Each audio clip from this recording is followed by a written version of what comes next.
వరకు విజ్ఞాపన చేసేది ఎవరు అన్నటువంటి అంశాన్ని మనం వాక్యం నుంచి నేర్చుకున్నామండి. విజ్ఞాపన అనే మాటని మనం తీసుకున్నట్లయితే ఇంటర్సీడ్ లేదా మధ్యవర్తిత్వం లేదా ఈ విషయంలో జోక్యం చేసుకోవడం అనేటువంటి అర్థాలు అనేటువంటి వస్తూ ఉంటాయి.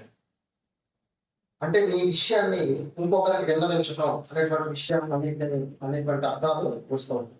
ఒక మనిషి ఒక అధికారి దగ్గరికి వెళ్ళేటప్పుడు ఈ యొక్క వ్యక్తికి ఎలా చెప్పాలో విషయం, తన పరిస్థితి, తన బాధని, తనకున్నటువంటి కష్టాన్ని ఆయన అధికారి దగ్గరికి ఎలా చెప్పాలో తెలియనప్పుడు ఒక లెటర్ రూపంలోనూ లేదంటే నీకు సాయంగా ఇంకొక వ్యక్తి ఎవరైనా వచ్చి అయ్యా ఈ వ్యక్తి యొక్క అవసరం ఇది అని చెప్పి అధికారి దగ్గరికి చేరవేసేటువంటి పరిస్థితి ఏదైతే ఉంటుందో ఆ వచ్చినటువంటి వ్యక్తి నీ కొరకు మధ్యవర్తిత్వం వహిస్తూ ఉన్నాడు లేదా విజ్ఞాపన చేస్తున్నాడు. అయ్యా వ్యక్తి యొక్క అవసరం ఇది, ఈ వ్యక్తి యొక్క పరిస్థితి ఇది, కాబట్టి ఎలా అయినా ఈ యొక్క వ్యక్తికి మీరు సహాయం చేయండి అని చెప్పి నీతో కూడా లేదా నువ్వు తీసుకెళ్ళినటువంటి వ్యక్తి ఆ అధికారికి నీ పక్షాన నీ సమస్యను తెలియచెప్తూ ఉంటాడు. ఒక క్రైస్తవురాలుగా మరి మన పక్షాన ఎవరైనా మన సమస్యని, మన బలహీనతను, మన పరిస్థితిని దేవుడికి చేరవేసేవారు ఎవరైనా ఉన్నారండి. నీ కొరకు విజ్ఞాపన చేసేవారు, నీ కొరకు మధ్యవర్తిత్వం వహించేవారు, నీ కొరకు ఇంటర్సీడ్ చేసేవారు, నీ యొక్క విషయంలో జోక్యం చేసుకొని నీ పక్షాన నీ తరఫున చెప్పేవారు, తండ్రి అయిన దేవునికి నీ పక్షాన్ని చెప్పేవారు ఎవరైనా ఉన్నారా అనే బైబిల్ నుంచి మనం చూడగలిగినట్లయితే రోమీయులకు రాసిన పత్రిక అపోస్తలుడైన పౌలు రోమీయులకు రాసిన పత్రిక 8వ అధ్యాయం 26వ వచనం నుంచి చదువుకున్నాడు. అటువలే ఆత్మయు మన బలహీనతను చూచి సహాయము చేయుచున్నాడు. యాలయనగా మనము యుక్తముగా ఎలాగూ ప్రార్థన చేయవలెనో మనకు తెలియదు కానీ ఉచ్చరింప సత్యము కానీ మూలుగులతో ఆ ఆత్మ తానే మన పక్షమున ఏం చేస్తున్నారంటే విజ్ఞాపనము చేయించున్నాడు అని అన్నది. అటు అనే ఆత్మయు అనే మాట చూడండి. ఆత్మయు మన బలహీనతను చూచి, అంటే పరిశుద్ధాత్మ దేవుడు నీ బలహీనతను చూచి నీకు సహాయం చేస్తున్నాడు. ఏ విధంగా నీకు సహాయం చేస్తున్నాడు అంటే నువ్వు ఏ విషయంలోనైతే బలహీనరాలుగా ఉన్నావో అది ప్రార్థనలో కానివ్వండి, విశ్వాసంలో కానివ్వండి, వాక్యంలో కానివ్వండి, దేవునిలో కానివ్వండి, ఒకవేళ నువ్వు బలహీనుడు అయిపోతే దేవుడు నీ ఊరుకోడు. పరిశుద్ధాత్మ దేవుడు ఊరుకోడండి. ఆయన ఏం చేస్తాడంటే నీ పక్షాన తండ్రి అయిన దేవునికి విజ్ఞాపనం చేస్తాడు. ఇక్కడ పౌలు ద్వారా దేవుడు ఏమని మాట్లాడుతూ ఉన్నాడంటే అటువనే ఆత్మయు మీ మన బలహీనతను చూసి సహాయం చేస్తున్నాడు. అంటే మనం బలహీనతగా ఉన్నప్పుడు పరిశుద్ధాత్మ దేవుడు మనకు సహాయం చేస్తున్నాడండి. ఒక వ్యక్తి అనారోగ్యానికి గురైనప్పుడు, ఒక వ్యక్తి మరి ఏదైనా లేవలేని పరిస్థితుల్లో ఉండేటప్పుడు, ఒక వ్యక్తి హాస్పిటల్కి వెళ్ళేటువంటి పరిస్థితుల్లో ఉండేటప్పుడు కుటుంబ సభ్యులు అతనికి లేదా ఆమెకి సహాయం చేస్తారు. లేదా నీకు ఉన్నటువంటి నీకు తెలిసినటువంటి వారు నీకు సహాయం చేస్తారు. అక్కడ వరకు తీసుకెళ్ళడానికి, హాస్పిటల్ వరకు నీకు తీసుకెళ్ళడానికి సహాయం చేస్తారు. పక్కకి ఇంటికి తీసుకొని రావడానికి సహాయం చేస్తారు. ఎప్పుడు నువ్వు ఆరోగ్యవంతుడిగా ఉన్నప్పుడు నీకు సహాయం అవసరం లేదు, నువ్వు బలంగా ఉన్నప్పుడు నీకు సహాయం అవసరం లేదు. ఎప్పుడు నీకు సహాయం అవసరం అంటే ఎప్పుడైతే నువ్వు బలహీనతగా మారిపోతావో, ఎప్పుడైతే నువ్వు బలహీనతగా మారిపోతావో అప్పుడు నీకు సహాయం అవసరం. అవునా కాదు? నువ్వు బాగా ఆరోగ్యంగా ఉన్నావు, చక్కగా నడవగలుగుతున్నావు, అన్ని పనులు చేసుకోగలుగుతున్నావు, నీకు సహాయం అవసరమా? అవసరం. నువ్వు రోడ్డు మీద వెళ్ళావు, సడన్ గా ఒక యాక్సిడెంట్ గురయ్యావు, నీ కాలు క్యాప్చర్ అయింది, నడవలేకపోతున్నావు, అప్పుడు ఏం అవసరం? ఎవరో ఒకరి సహాయం అవసరం. అలాగే నీ ఆత్మీయ జీవితంలో కొన్నిసార్లు ప్రార్థనలో బలహీనురాలు అయిపోతావు. విశ్వాసంలో బలహీనరాలు అయిపోతాం ఈ కూడా పరిస్థితులు బట్టి. అలాగే వాక్యం చదవడంలోనూ, వాక్యం వినడంలోనూ, వాక్యాన్ని అనుసరించి నడవడంలోనూ బలహీనరాలు అయిపోతాం నీకున్నటువంటి పరిస్థితులు బట్టి. ఎప్పుడైతే నువ్వు బలహీనుడైపోయావో, ఎప్పుడైతే నువ్వు బలహీనరాలుగా మారిపోయావో దేవుని విషయంలో, అప్పుడు మరి పరిశుద్ధాత్మ దేవుడు నీకు సహాయం చేస్తాడట. నీకు సహాయం చేస్తాడట. ఏ విధంగా ఇక్కడ చెప్తున్నాడు చూడండి కిందని. ఎలాగనగా మనము యుక్తముగా ఎలాగో ప్రార్థన చేయమో మనకు తెలియదు. కానీ అంటే భూమి మీద ఉన్న ఏ మనిషిని కూడా ఎలా యుక్తముగా కరెక్ట్ గా మరి దేవుని చిత్తానుసారముగా దేవుని హృదయాన్ని గెలిచే విధంగా, దేవుని యొక్క మనస్సుని ఆకట్టే విధంగా నీ ప్రార్థన మరి ఉండాలని ఏ మనిషికి కూడా తెలియదు. కానీ అలాంటి పరిస్థితుల్లో, నువ్వు ప్రార్థన చేయలేని పరిస్థితుల్లో, బలహీనరాలుగా ఉన్నటువంటి పరిస్థితుల్లో పరిశుద్ధాత్మ దేవుడు నీకు సహాయం చేస్తున్నాడు. ఏ విధంగా అంటే చెప్తాడు చూడండి. ఎలాగో ప్రార్థన చేయవలనో మనకు తెలియదు కానీ ఉచ్చరింప సత్యము కానీ మూలుగులతో అనే మాటలు చూడండి. అంటే పరిశుద్ధాత్మ దేవుడట నువ్వు ప్రార్థన బలహీనరాలుగా ఉండేటప్పుడు పరిశుద్ధాత్మ దేవుడు మన పక్షాన్ని ఎలా ప్రార్థన చేస్తాడో తెలుసా? ఉచ్చరింప సత్యము కానీ మూలుగులు అన్నాడు. ఉచ్చరింప సత్యము కానీ అంటే నువ్వు నోటితో కూడా పలకలేవు. ఒక మనిషి, ఏ మనిషి కూడా నోటితో పలకలేదండి. పలకలేనంత మూలుగుతో ప్రార్థన చేస్తాడు. ఒక మనిషికి మూలిగి ఎప్పుడు మూలుగుతా చెప్పండి? బాగా అనారోగ్యంతో ఉన్నాం, జ్వరంతో ఉన్నప్పుడు, లేవలేని పరిస్థితుల్లో ఉన్నప్పుడు, బాగా కష్టంలో ఉన్నప్పుడు, బాగా దుఃఖంలో ఉన్నప్పుడు, బాగా ఆవేదనలో ఉన్నప్పుడు, సమస్యలో ఉన్నప్పుడు మనిషికి తెలియకుండానే లోపల నుంచి మూలుగులు వస్తాయి.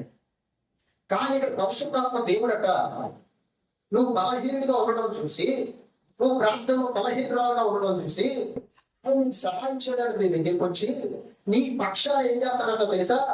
ఉచ్చరింప సత్యము కానీ మూలుగులతో. అంటే నువ్వు నోటితో కూడా పలకలేవు. ఏ మనిషి నోటితో కూడా పలకలేదండి. అంతగా నీ కొరకు బాధపడి, అంతగా నీ కొరకు దుఃఖపడుతూ, అంతగా నీ కొరకు మరి దేవుని దగ్గర కన్నీటితో మూలుగుతూ, ఉచ్చరింప సత్యంగా మూలుగుతో నీ పక్షాలు ఏం చేస్తాడో తెలుసా? ఆయన తానే మన పక్షముగా విజ్ఞాపనం చేయించున్నాడు. చూసారండి, మన పక్షాలట పరిశుద్ధాత్మ దేవుడు విజ్ఞాపన చేస్తున్నాడట. మన విషయంలో జోక్యం చేసుకోండి. మనకి తండ్రికి మధ్యవర్తిత్వం వహిస్తూ, నాయనా ఈ వ్యక్తి ప్రార్థనలో బలహీనైపోయాడు, అయ్యా ఈ వ్యక్తి ప్రార్థనలో బలహీనరాలైపోయింది, మూలుగులతో ఉచ్చరింప సత్యము కానీ మూలుగులతో నీ పక్షాన పరిశుద్ధాత్మ దేవుడు విజ్ఞాపన చేస్తున్నాడన్న సంగతి నీకు తెలుసా? విజ్ఞాపన చేస్తున్నాడన్న సంగతి నీకు తెలుసా? అంటే దేవుడు ఏ మనిషి కూడా అలాగే బలహీనగా ఉండిపోవాలని కోరుకుంటులేదండి. ఏ మనిషి కూడా అలాగే బలహీనంగా ఉండిపోవాలని కోరుకుంటులేదు. ప్రతి మనిషి కూడా బలవంతుడిగా మార్చబడాలన్న దేవుని ఉద్దేశం. బలహీనంగా ఉండిపోకూడదు, బలవంతుడిగా దేవుని ఉద్దేశం. ప్రతి ఒక్కరు కూడా వాక్యం అనే బలాన్ని, ప్రార్థన అనే బలాన్ని, విశ్వాసం అనే బలాన్ని, దేవుడిని ఎదగటం అనేటువంటి బలాన్ని నువ్వు సంపాదించుకోవాలని దేవుని ఉద్దేశం. నువ్వు బలహీనంగా ఉండిపోవాలని దేవుని ఉద్దేశం కాదు, బలహీనరాలుగా ఉండిపోవాలని దేవుని ఉద్దేశం కాదు. పిల్లలకి ఆహారాన్ని పెడుతూ ఉంటాం, వారు పౌష్టికమైనటువంటి ఆహారాన్ని ఇస్తే వారు చిన్నప్పటి నుండే మరి ఎదుగుదలలోను, అభివృద్ధిలోను, శారీరక దారుఢ్యంలోను కూడా బలవంతంగా మారుతుంటారు. ఎవరి దశలో పెరుగుతారు. చిన్నప్పుడే సరైన పౌష్టిక ఆహారం లేకపోతే వారి ఎదుగుదల అంతగా ఉండదు, వారి యొక్క శరీరం యొక్క మరి అభివృద్ధి అంతగా ఉండదు, సరైనటువంటి బలమైనటువంటి వారి శరీరంలోకి రాదు. మరి అలాగే రక్షణ పొందిన దినం ఉంది. నీటిలో క్రీస్తుని విశ్వసించి బాగు మనసు పొంది నీ పాపాన్ని క్షమించబడిన దినం నుండి నువ్వు నీటిలో చోటుకొచ్చి సంఘంలో చేర్చబడిన దినం నుండి నువ్వేం చేయాలంటే బలవంతురాలుగా మారాలి. వాక్యమైన పాటను అపేక్షించాలి. నువ్వు వాక్యమైన ఆహారాన్ని భుజించాలి. ప్రార్థనలో బలవంతుడిగా మార్చబడాలి, బలవంతురాలుగా మార్చబడాలి. అలా నువ్వు తింటుంటేనే, వాక్యం తింటుంటేనే, ప్రార్థన చేసుకుంటేనే నీ యొక్క ఆత్మీయ జీవితంలో, నీ విశ్వాస యాత్రలో నువ్వు బలవంతులుగా మార్చబడాలి. బలవంతురాలుగా నువ్వు మార్చబడతావు. ఎందుకో తెలుసా? నీ ప్రభువు ఎలా ఉంటాడో తెలుసా? ఆశ్చర్యకరుడు, ఆలోచనకర్త, బలవంతుడైన దేవుడు. కాబట్టి ఆయన బలవంతుడైన దేవుడు కాబట్టి మరి మనం ఎలా ఉండాలని దేవుడు కోరుకుంటాడంటే, నువ్వు కూడా బలంగా ఉండాలి, నువ్వు కూడా బలవంతురాలుగా ఉండాలి. యేసుక్రీస్తు ప్రభు వారు 40 రోజులు మరి ఉపవాసం ఉన్నారండి. ఆయన ఉపవాసం ఉండేటప్పుడు శోధకుడు ఆయన దగ్గరకు వచ్చి దేవుడు చెప్పడం తెలుసా? మరి నువ్వు దేవుని కుమారుడు అయితే నీ రామను రొట్టె అయినట్టుగా మార్చు అన్నాడండి. యేసుక్రీస్తు ఏం చెప్పాడు తెలుసా? మనిషి రొట్టె వల్ల మాత్రం కాదు కానీ దేవుని నోటలో వచ్చి ప్రతి మాట వలన జీవిస్తాడు. యేసుక్రీస్తు ఎంత అయినటువంటి ఆ దేవాలయం దగ్గరికి తీసుకెళ్ళాడు. ఎక్కడి నుంచి వెళ్ళి ఇదిగో కీర్తనలో ఉంది కదా, నీ పాదానికి రాయి కూడా తగలదు, వారు వచ్చి దేవదూతలు వచ్చి నేను తమ అరచేతులు ఎందుకు పట్టుకుంటారంటే ప్రభు ఏమన్నారో తెలుసా? నీ ప్రభువు మాత్రమే నువ్వు సేవించాలి. ఇంకో దగ్గరికి తీసుకొని వెళ్ళాడు. సర్వలోకానికి కూడా ఒక్క నిమిషంలో ఆయన చూపించాడండి. ఒక్కసారి పాదాలకు నమస్కారం చేయి, నాకు మృక్కు, ఇదంతా కూడా నాకు అప్పగించబడింది, నేను ఇచ్చేస్తానని చెప్పాడండి. అప్పుడు యేసుక్రీస్తు ప్రభువు ఏమన్నారో తెలుసా? ఈ ప్రభువుకు మాత్రమే మొక్కి ఆయన మాత్రమే నీవు సేవించాలి అని రాయబడి ఉన్నది అని చెప్పేటప్పుడు అప్పవాది ఆయన వదిలి కొంతకాలం వెళ్ళిపోయాడు. కారణం ఏంటో చెప్పకుండా ఆయన ఆ సమయంలో శారీరకంగా ఆహారం తినకుండా నీరు త్రాగకుండా 40 రోజుల పాటు శరీరపరంగా బలహీనంగా ఉన్న యేసుక్రీస్తు. కానీ ఆత్మీయంగా ఆయన ఎలా ఉన్నాడంటే బలవంతుడిగా ఉన్నాడు. నువ్వు శారీరకంగా బలహీనతగా ఉండొచ్చు, ఆర్థిక పరిస్థితుల్లో బలహీనతగా ఉండొచ్చు, కుటుంబ పరిస్థితులు బట్టి ఒకవేళ బలహీనతగా ఉండొచ్చు, నీకు ఉన్నటువంటి సమస్యలు బట్టి ఒకవేళ నువ్వు బలహీనతగా ఉండొచ్చు. కానీ దేవుని విషయంలో ఎలా ఉండాలో తెలుసా? యేసుక్రీస్తుగా ఉండాలి, బలవంతుడిగా ఉండాలి, బలవంతురాలుగా ఉండాలి. ఆత్మీయ జీవితంలో బలహీనరాలుగా మారిపోకూడదు. ఒకవేళ శారీరకంగా బలవంతుడిగా ఉండి ఆత్మీయంగా బలహీనతగా ఉంటే, బలవంతురాలుగా ఉండి దేవుని విషయంలో బలహీనరాలుగా ఉండే, మరి అనేక విషయాల్లో రోగ సంబంధమైన విషయాలు నువ్వు పేరు ప్రత్యేకత కలిగి బలవంతురాలుగా ఉంటూ దేవుని విషయం వచ్చేసరికి బలహీనరాలుగా, విశ్వాసంలో బలహీనత, ప్రార్థనలో బలహీనత, ప్రేమలో బలహీనత, సహవాసంలో బలహీనత నీలో ఉంటే నువ్వు దేవుళ్ళు ఎదగలేవు. ఒకరు సాతాన్ని తోకేస్తాడు, ఎదగలేవు. ఒకడు యేసుక్రీస్తు ప్రభువు ఉదాహరణ చెప్పాడు. ఒక వ్యక్తి ఒక ఇంట్లోకి వెళ్ళి దోచుకోవాలంటే మొదట బలవంతుని బంధించితేనే తప్ప అతను లోపలికి సామాగ్రి దోచుకోవాలి. ఇప్పుడు బలంగా ఉంటే, దేవుని బలం నీలో ఉంటే సాతాన్ని దోచుకోలేడు, సాతాన్ని ఆత్మీయతో దోచుకోలేడు, సాతాను నీలో ఉన్న భక్తిని దోచుకోలేడు, సాతాను నీలో ఉన్న పరిశుభ్రతను దోచుకోలేడు, సాతాను నీలో ఉన్నటువంటి దేవునికి నీకు మధ్య ఉన్నటువంటి సహవాసాన్ని, సంబంధాన్ని, ప్రేమను దోచుకోలేడు. హవ దగ్గరికి సాతాను చేయకూడదు తెలుసా? ఈ ఫలాన్ని తింటే మీరు దేవతలుగా మార్చబడతారు అని చెప్పాడు. అప్పుడు అవ్వ మానసిక పరిస్థితి ఎలా ఉందో తెలుసా? హవ ఆత్మీయ జీవితం ఎలా ఉందో తెలుసా? హవ యొక్క హృదయం ఎలా ఉందో తెలుసా? హవ యొక్క మనస్సు ఎలా ఉందో తెలుసా? హవ యొక్క ఆత్మీయ జీవితం ఏ పరిస్థితుల్లో ఉందో తెలుసా? నిజమే, నమ్మేసింది. వెంటనే నిజంగా దేవతగా మారిపోతాం అనుకుంది.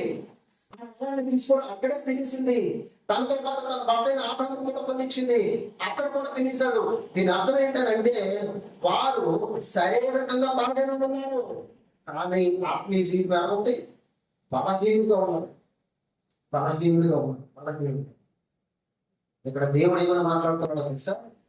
నువ్వు ఏ రోజైతే రక్షణ పొందుకొని, వారు మనసు పొంది రక్షణ పొందుకొని, క్రీస్తు రక్తంలో పాపాలను అడిగేసుకొని సంఘంలో ఒక క్రొత్త వ్యక్తిగా నువ్వు జన్మించావు, దేవుడిలో క్రొత్త వ్యక్తిగా నువ్వు జన్మించావు, ఆ రోజు నుంచి వాక్యం అనే కారణం పోతుంది. వాక్యం అనే ఆహారాన్ని దినాలు గడుస్తున్న పోతుంది, నెలలు గడుస్తున్న పోతుంది, సంవత్సరం కొద్ది నువ్వు వాక్యం అనే ఆహారాన్ని తింటుంటావు. పిల్లలకు భావించి తర్వాత కొంతమంది ఆహారాన్ని పెట్టి ఆహారాన్ని అలవాటు చేస్తాము. అలాగే ఇవి కూడా దినదినము నెల ఈలో మార్పు రావాలి. వాక్యాన్ని ఇంకా ఎక్కువగా వినడానికి నువ్వు సిద్ధపడుతూ ఉన్నాడు. అప్పుడే నువ్వు బలవంతులుగా దేవుళ్ళు మార్చబడతావు. లేకపోతే మార్చబడలేదు. ఇక్కడ మనం చూసినట్లయితే ఇస్కరియోతు యోధ మరి అంతకాలం ప్రభుతో పాటు జీవించినది, అంతకాలం ప్రభుతో పాటు సువార్త ప్రకటించాడు, అంతకాలం దేవుని పరిచయంతో కొనసాగాడు. కానీ ఒక రోజు ఏం జరిగిందో తెలుసా? 30 వెండి నాణాలకి ప్రభువు ఏం చేసుకున్నాడు? అమ్మేసుకున్నాడు. అంటే ఇప్పుడు ఆత్మీయంగా భావంతుడిగా ఉన్నాడా, బలహీనతగా ఉన్నాడా? కారణం అంటే బలహీనుడైపోయాడు. బలహీనమైపోయాడండి. ఈరోజు నువ్వు లోకంలో ఉన్న విషయాలు బట్టి నీ ఆత్మీయ జీవితం బలహీనతగా మారిపోకూడదు. లోకంలో ఉన్న పరిస్థితులు బట్టి నువ్వు బలహీనతగా మారిపోకూడదు. లోకంలో ఉన్న పరిస్థితులు బట్టి, నీ కుటుంబ పరిస్థితులు బట్టి, నీ వ్యక్తిగత పరిస్థితులు బట్టి ఆత్మీయ జీవితంలో బలహీనంగా మారిపోకూడదు. చాలా మంది మామూలుగా ఉన్నప్పుడు, అన్ని బాగానే ఉన్నప్పుడు సంతోషంగా ప్రార్థన చేస్తారు, దేవుని సన్నిధికి వస్తారు, విశ్వాసం కలిగి ఉంటారు, అన్నీ చేస్తారు. కానీ ఎప్పుడైతే నీ జీవితంలో శోధన వస్తుందో, ఎప్పుడైతే నీ జీవితంలో సమస్య వస్తుందో, ఎప్పుడైతే నీ జీవితంలో కష్టం వస్తుందో, ఎప్పుడైతే అనుకున్న ఏది కూడా నెరవేర్దో, అప్పుడు ప్రార్థన మొదలుతుంది. విశ్వాసం విశ్వాసంలో బలహీనలు. ఇంకా దేవుడితో సహవాసం కూడా నెమ్మదిగా బలహీనతలో వచ్చాడు. మీరు అర్థం చేసుకోవాల్సిన విషయం ఏంటో తెలుసా? అప్పుడే నువ్వు ఇంకా ప్రార్థించు. అప్పుడే వాక్యాన్ని ఇంకా ఎక్కువ వినాలని, చదవాలి. అప్పుడే దేవునితో సహవాసాన్ని ఇంకా ఎక్కువ కలిగి నువ్వు జీవించాలి. అప్పుడు నువ్వు శోధనని చేయాలనుకుంటున్నావు.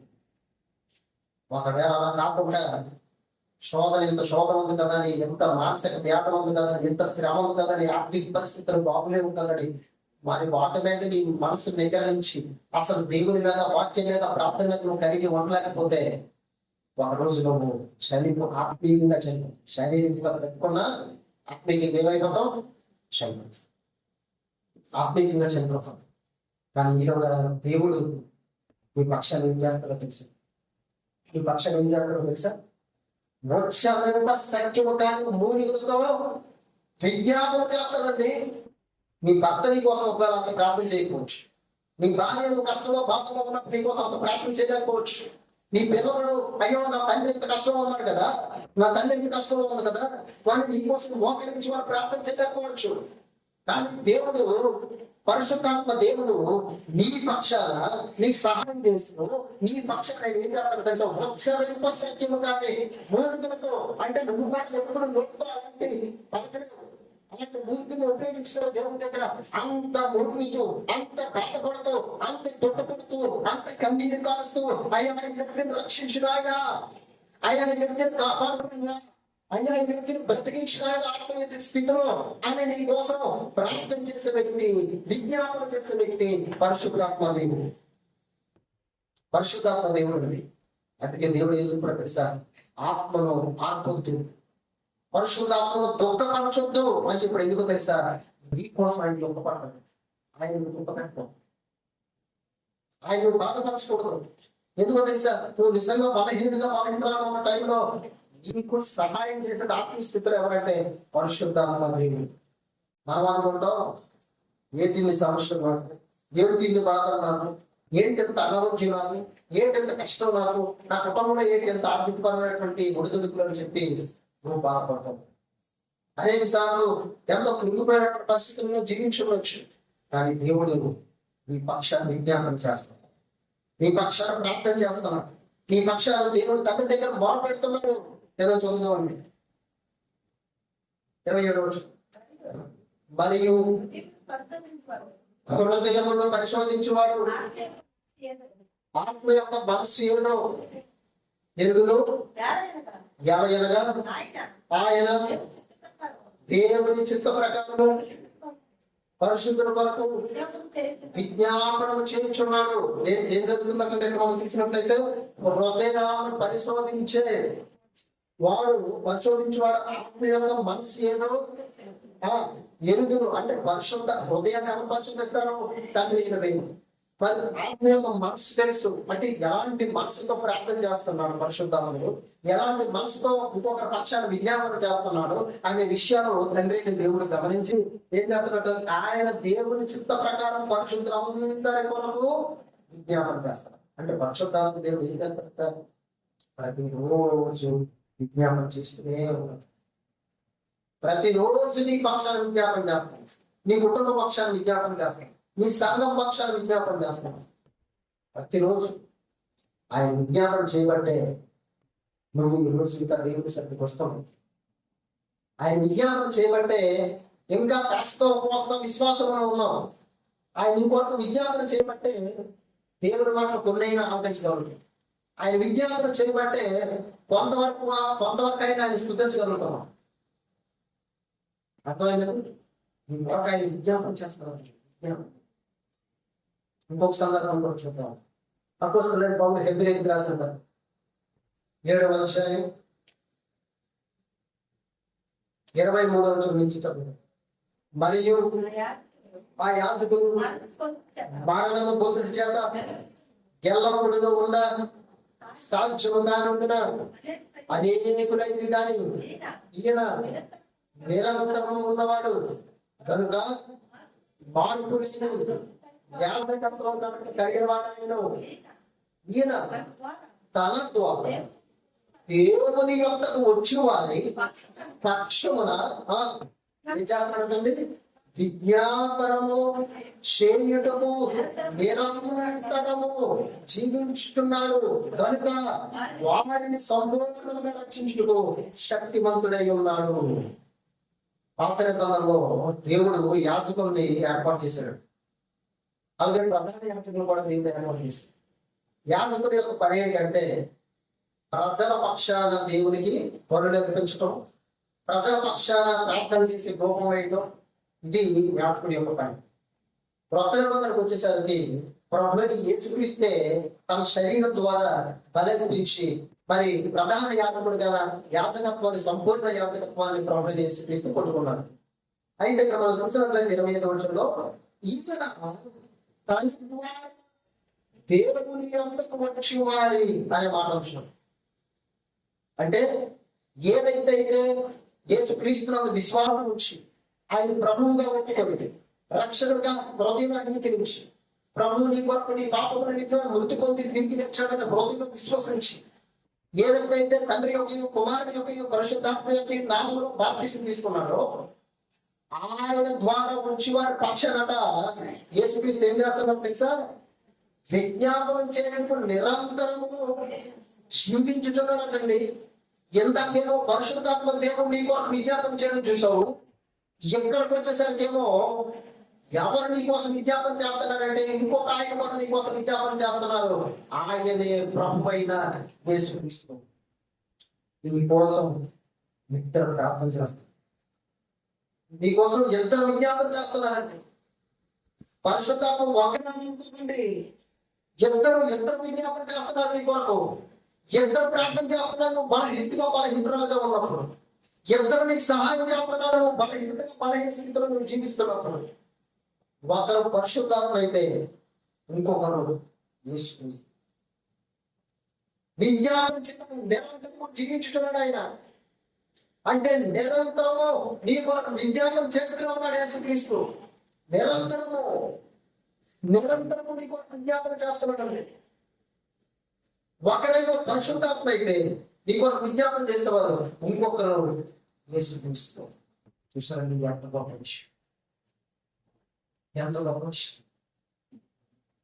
నీ కొరకు ఇంకొకరు ప్రార్థన చేయకపోవచ్చు, నీ కొరకు ఇంకొకరు విజ్ఞాపన చేయకపోవచ్చు, నీ కుటుంబమే నీ కొరకు ప్రార్థన చేయకపోవచ్చు. కానీ నీ కొరకు ప్రార్థన చేసి విజ్ఞాపన చేసేవారు ఒకరు పరిశుద్ధాత్మ దేవుడు అయితే ఇంకొకరు ప్రభు అయిన యేసుక్రీస్తు. ఇద్దరు ప్రార్థన చేస్తున్నారంటే ఇద్దరు విజ్ఞాపన చేస్తున్నారంటే మీకోసం. పరిశుద్ధాత్మ దేవుడు వచ్చారన్న సత్యము గారి మూలుగు నీకు ఆయన ప్రార్థన చేస్తుంటే యేసుక్రీస్తు నీ కోసం ప్రార్థన చేస్తారని విజ్ఞాపన. యేసుక్రీస్తు ఏమని విజ్ఞాపనం చేసి ప్రార్థన చేసి దేవుడు వేడుకునే సందర్భం ఏదైనా ఉందా బైబిల్లో అంటే ఒకసారి చూద్దామండి. లోకారాసిన సువార్త 22వ అధ్యాయం 31వ వచనం చదవండి. సీమోను ఇదిగో సాతాను మిమ్మును పట్టి గోధుమల వలె చండించుటకు మిమ్మును కోరుకొనిన వారి. సాతాను ఏం కోరుకున్నాడంటే శిష్యులందరినీ, పేతుని శిష్యులందరినీ ఏం చేద్దామని కోరుకున్నాడట? పట్టి గోధుమ వలె జల్లించడానికి కోరుకున్నాడు. చూసారా సాతాను కోరిక ఎలా ఉందో? అంటే విశ్వాసం పట్టుకొని గోధుమని ఎలాగైతే జల్లిస్తామో, జల్లిలో పూర్వకాలంలో జల్లించేవారు, బియ్యాన్ని జల్లించేవారు, ధాన్యాన్ని జల్లించేవారు. ఇశ్రాయేలులో గోధుమ పంట ఎవరి పంట ఎక్కువ కనుక అక్కడ గోధుమ గురించి ప్రభు మాట్లాడుతూ గోధుమలు ఎలాగైతే జల్లిస్తారో సాతానంటే జల్లించాలనుకున్నట్టు.